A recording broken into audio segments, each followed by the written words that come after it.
Hoy os contaremos qué es la tortura o tormento de la rata. Tiene su origen en la antigua China, aunque también fue utilizado por la Santa Inquisición y la Revolución Holandesa. Este tormento consistía en colocar al condenado tumbado boca arriba y totalmente inmovilizado, y encima una jaula con una rata dentro. Esta estaba abierta por debajo y se sujetaba muy bien al abdomen de la víctima. Después los verdugos hacían arder la parte superior de la jaula, consiguiendo que el roedor se volviera loco por buscar una salida.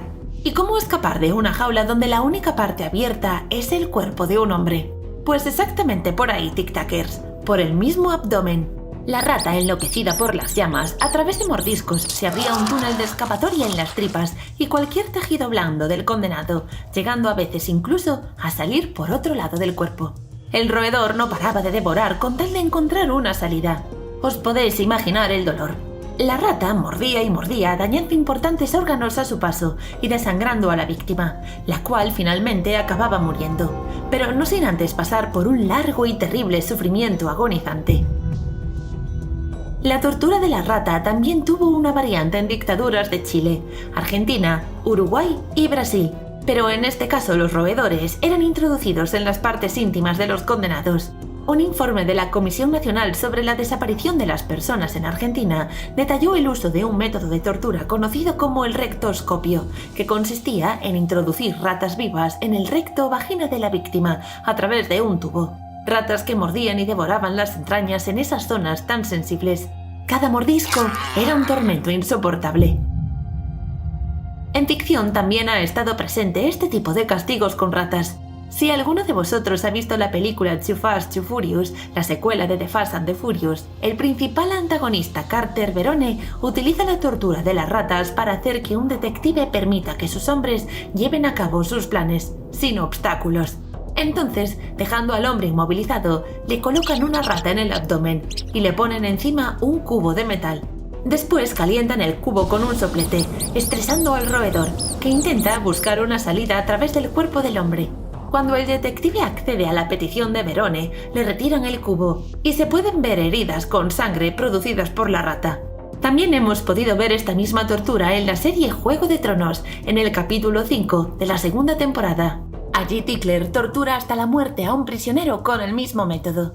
Le atan un balde con correas al pecho y le interrogan mientras prenden fuego al otro lado del cubo. Una vez más acabamos con un vídeo de torturas históricas con el estómago revuelto. Seguimos sorprendiéndonos de la brutalidad y la crueldad de las prácticas que se han utilizado no hace tantos años atrás. Yuki era una joven que vivía en las afueras de un pueblo japonés. Era conocida por su belleza, pero también por su carácter reservado y misterioso. Pocos sabían que Yuki era en realidad un Rokurokubi. Durante el día pasaba las horas como humana, aunque por la noche florecía su naturaleza de yokai. La joven llevaba una vida solitaria y apenas interactuaba con los vecinos. Sin embargo, un día, un hombre llamado Hiroshi se mudó a la casa de al lado. Era un hombre curioso y pronto se sintió intrigado por la belleza enigmática de Yuki. Hablaron en varias ocasiones y pronto comenzó una conexión entre los dos. A medida que se conocían mejor, Yuki luchaba por controlar su transformación en Rokurokubi durante la noche. Sin embargo, cada vez era más difícil manejar la situación y su transformación se volvió más frecuente e intensa. Un día, Hiroshi comenzó a notar que algo le ocurría a la joven. La vio comportarse de manera extraña y notó que su cuello se estiraba ligeramente en ocasiones. Quizá había sido una ilusión óptica, pero sus dudas le hicieron investigar y dio con el nombre de un yokai. Aún con dudas de si podía estar ante una especie de demonio, en lugar de alejarse, Hiroshi se obsesionó aún más con Yuki y su naturaleza sobrenatural. Una noche decidió seguirla y ahí fue cuando la vio mientras se transformaba. La observó sigilosamente mientras su cuello se estiraba y se movía en busca de su próxima presa. Horrorizado, descubrió que Yuki estaba asesinando a personas del pueblo durante la noche. Trató de huir, pero el yokai, que sabía que había sido descubierto, lo persiguió con su largo cuello estirado, emitiendo un grito escalofriante. Hiroshi corrió, pero el Rokurokubi lo alcanzó y lo estranguló, dejando una terrible estampa de muerte. Desde entonces, se dice que el pueblo donde vivía Hiroshi está controlado por este terrible yokai japonés. y aquellos que se atreven a acercarse por la noche pueden escuchar los gritos y ver la figura retorcida y monstruosa de Yuki acechando. Hoy os traemos a el Rokurokubi, un tipo de yokai japonés. Existen dos tipos diferentes, aquellos que pueden separar completamente sus cabezas de su cuerpo y los que estiran su cuello enormemente. Estos últimos, aunque su cuerpo no se mueva, su cabeza puede desplazarse estirando su cuello a grandes longitudes, como si fuera una serpiente. Además, también pueden cambiar su rostro al de un horrible oni, para asustar todavía más. Durante el día parecen mujeres normales. Suelen pasar desapercibidas e incluso tener parejas mortales. Algunas están tan acostumbradas a llevar una vida humana que intentan guardar su secreto. Se dice que hay algunos Rokurokubi que no conocen su terrible naturaleza, creyendo que son humanos y que sus transformaciones nocturnas son pesadillas. Recuerdan ver la habitación u otros lugares desde otro ángulo extraño, pensando que se tratan de malos sueños, sin saber que realmente su cabeza ha estado viajando en busca de víctimas. Por la noche muestran su naturaleza sobrenatural. Se dice que este tipo de yokai ataca en la oscuridad, asusta y no solo eso, también bebe la sangre de los humanos. Además, se ha señalado que tienen una extraña fascinación por beber el aceite de las lámparas. Para esconder su condición de yokai, los que tienen conocimiento de su transformación a veces utilizan bufandas y jerseys de cuello alto para esconder su aspecto. Según la leyenda, estas criaturas mueren si no regresan a su cuerpo antes de que salga el sol, por lo que una manera de terminar con ellas es destruir el resto de su cuerpo o esconderlo, para que no pueda encontrarlo a tiempo. ¿Conocíais a esta terrible criatura del folclore japonés? En general, los payasos son personajes alegres y divertidos, dispuestos a hacernos reír. Pero hay algunos que producen auténtico pavor. Seguro que ahora mismo tenéis una figura en mente. La de Eso, también llamado It en su versión inglesa. Este sobrecogedor personaje surgió de la retorcida mente del escritor Stephen King, para dar luego el salto a la gran pantalla, convirtiéndose en la película de terror más taquillera de todos los tiempos. ¿Pero sabéis cuál es su origen y verdadera historia? No os preocupéis los que aún no hayáis visto la película, que no haremos spoilers. Eso es realmente una entidad que no tiene apariencia definida, o por lo menos nunca ha sido visto en su aspecto original. Suele adoptar la forma de los miedos que más aterrorizan a sus víctimas, de sus pesadillas más profundas, para así someterlos.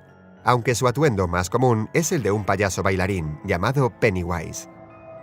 Este viste un traje claro con botones, tiene la cara pintada de blanco y una coronilla de cabello rojo alrededor de la cabeza. Suele llevar también guantes blancos y un manojo de globos en su mano. Tiene un sentido del humor perturbado, ríe y cuenta chistes grotescos, y en su forma más terrorífica, una hilera de afilados colmillos amarillentos aparecen en su boca. Pero eso es mucho más que un payaso malvado. Su origen se remonta incluso antes de la formación de nuestro propio universo. Es un ente que proviene de un lugar llamado Macrocosmos, un plano dimensional que abarca todo lo que existe, y tan grande que en comparación nuestro mundo es solo un pequeño punto. Eso sería una especie de representación de la locura y la maldad en sí mismas, de ahí la forma de referirse a él. Llegó a este mundo a través de un meteorito durante la prehistoria, aterrizando en un lugar remoto de Estados Unidos. El sitio exacto donde siglos después se construiría el pueblo de Derry, donde se desarrollan los hechos de la historia. Cuando los primeros pobladores comenzaron a colonizar y construir la zona, hacia el año 1740, eso despertó con un apetito voraz, que solo podía saciar alimentándose de seres humanos.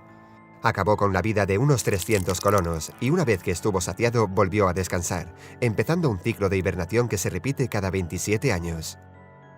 Cada vez que despierta, se desata una terrible ola de violencia que ha dejado marcados varios sucesos trágicos en la historia de este pueblo.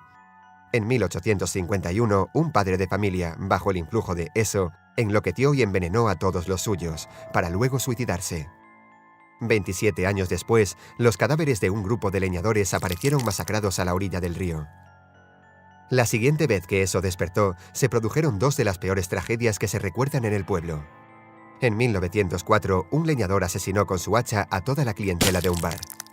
Y antes de volver a hibernar, una fundición local explotó súbitamente, causando 240 muertes. 200 de ellos eran niños, que andaban buscando huevos de Pascua, ya que se celebraba esta festividad. En su siguiente vuelta, a finales de los años 20, una turba violenta de ciudadanos masacraron a tiros a una banda de delincuentes locales. Y otro grupo de ideología racista le prendió fuego a un club nocturno frecuentado por afroamericanos, causando varias víctimas. Y es que eso no solo disfruta aterrorizando a sus víctimas, adoptando la forma de sus peores pesadillas para luego asesinarlas y devorarlas.